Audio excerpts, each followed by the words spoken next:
हम लोग आज सीखेंगे कि सैलरी शीट की कैलकुलेशन फाइनेंशियल ईयर 2024-25 मतलब न्यू टैक्स रेजिमी जो आया हुआ है ना। न्यू टैक्स रूल्स के हिसाब से हम लोग सैलरी शीट को बनाने सीखेंगे। तो सारी चीज़ों को मैंने यहाँ पे एडजस्ट किया है। यहाँ पे आप अगर आप सैलरी पर्सन हो और नॉन सैलरीड पर्सन भी हो तो आप एज ए नॉलेज पर्पस आपके लिए बहुत ही अच्छा ऑप्शन है। और अगर सैलरीड पर्सन हो तो आप आसानी से यहाँ की कैलकुलेशन से आप अपनी सैलरी की प्रॉपरली इनकम टैक्स भी कैलकुलेट कर सकते हो। मैंने यहाँ पे कुछ एग्जांपल लिया हुआ है। जैसे यहाँ पे एम्प्लॉय आईडी है, एम्प्लॉय नेम है, बेसिक सैलरी है। अपने को निकालना है यहाँ पे डीए। डीए का मतलब हो जाता है डियरनेस अलाउंस, मतलब महंगाई भत्ता। तो यहाँ पे 40% आपको बेसिक पे का मतलब बेसिक सैलरी का 40% निकालना है। तो is equal to basic salary का 40%। आप सिंपली यहाँ पे एंटर कर दो। तो देखोगे यहाँ पे बेसिक सैलरी का 40% यहाँ पे कैलकुलेट हो गया। बस यहाँ पे पॉइंट पे रखना है एंड सबको ड्रैग कर देना है। प्रॉपर्ली चीजें कैलकुलेट हो जाएंगी। सेम प्रोसेस में है एचआरए। एचआरए का मतलब होता है हाउस रेंट या होम रेंट अलाउंस। ठीक है ना। इसकी भी कैलकुलेशन 30% पे है। तो बेसिक पे की 30%, 30%। यहाँ पे मैंने परसेंटेज इसलिए लिख दिया है कि आपको आइडियाज रहे कि कितनी यहाँ पे एचआरए लग रही है, कितनी डीएनएस अलाउंस लग रही है। तो सारी चीजों को यहाँ पे कवर करेंगे।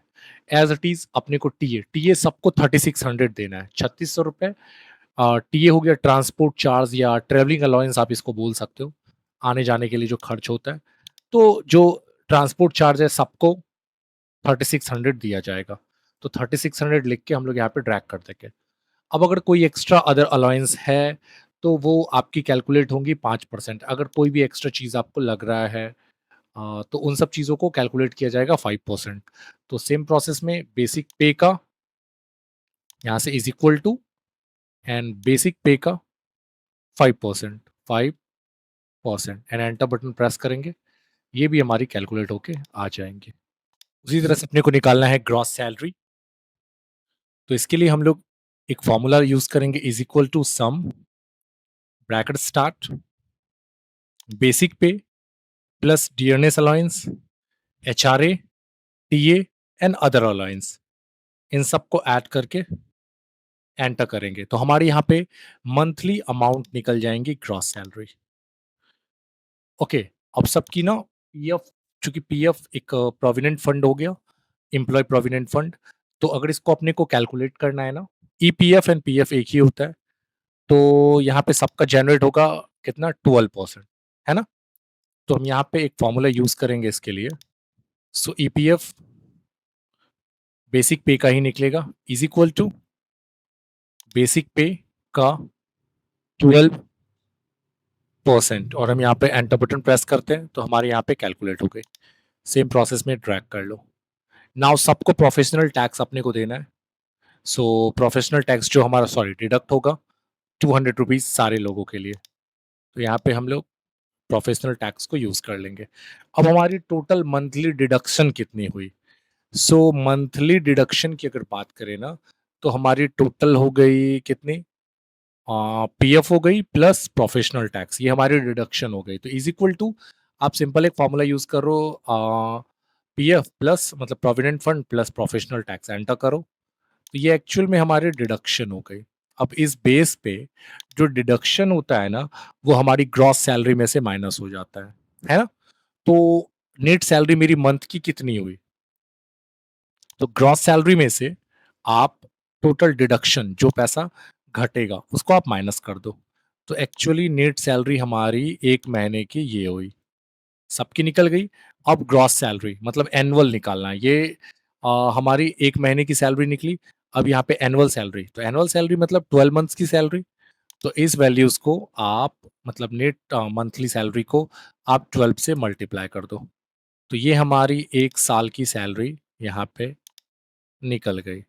अब एक्चुअल में चूंकि हमने सारा चीज तो प्रॉपर अलाउंस वगैरह को फिट कर ही दिया है, हमने यहाँ पे डिडक्शन भी यूज कर लिया है, तो उस हिसाब से हमारी जो ये ग्रॉस सैलरी है यही हमारी टैक्सेबल इनकम है। मतलब इसी के ऊपर हमें क्या लगेगा, टैक्स लगेगा। तो इस हिसाब से हमारी टैक्सेबल इनकम क्या हुई, यही हुई। मतलब जो M5 के अंदर है वही हमारी टैक्सेबल इनकम है। तो इज़ इक्वल टू M5 करोगे तो हमारी टैक्सेबल इनकम निकल जाएँगी। तो मैंने थोड़ा-सा यहाँ पे अलग से एक कॉलम बना के जनरेट किया है कि आपको चीज़ें समझ में आए। इसके बाद होती है हमारी इनकम टैक्स। इनकम टैक्स हमें अब कैलकुलेट करना है फाइनली।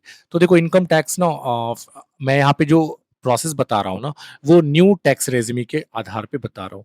मतलब 7 लाख तक अगर आपकी इन सैलरी है ना टैक्सेबल सैलरी है तो आपको ₹0 टैक्स लगेगा। उसके बाद अगर 9 लाख रुपए से कम है या इसके बराबर है, तो आपको कितना 10% टैक्स लगेगा।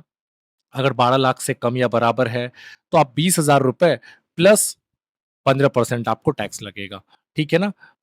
इस तरह के रूल्स को आप आसानी से फिट कर लो, मैं ये ना रूल्स आपको डिस्क्रिप्शन में रख दूँगा, ठीक है ना? क्या रूल्स है और रूल्स टू रूल्स आप इसको यूज़ कर सकते हो। यहाँ पे मैंने फ़ॉर्मूला पहले से ही लिख के रखा है कि ज़्यादा एक्स्ट्रा टाइम ना लूँ मैं, ठीक है ना? तो मैं यहाँ से क्या करता हूँ ना, इस फ़ॉर्मूला को कॉपी कर लेता हूँ, ठीक है? सो हम लोग यहाँ पे लगाएँगे इक्वल टू और इस फ़ॉर्मूला को कर देंगे पेस्ट।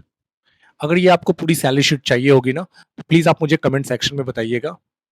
मैं आपको सैलरी शीट प्रोवाइड कर दूँगा, ठीक है? सो हम लोग जैसे यहाँ पे एंटर बटन प्रेस करेंगे ना, अब हमारी क्या हो गई इनकम टैक्स निकल गई। ऐसे ही सबका निकालना है तो सेम प्रोसेस में ड्रैग कर लो। तो ये हमारी इनकम टैक्स निकल गई मतलब हमारी ये टैक्सेबल इनकम हुई और इतना हमने क्या भरा टैक्स भरा है, ठीक है ना? अब हमारी नेट सैलरी कितनी हो गई? तो नेट सैलरी एनुअल आप निकाल सकते हो is equal to taxable income minus income tax and enter करो। तो यहाँ पे हमारी नेट सैलरी भी कैलकुलेट हो गई। तो आई थिंक कि ये प्रोसीजर आपको समझ में आया होगा। कोई भी इश्यूज़ है, कोई भी प्रॉब्लम है, तो प्लीज़ आप मुझे कमेंट सेक्शन में लिखो। Thank you.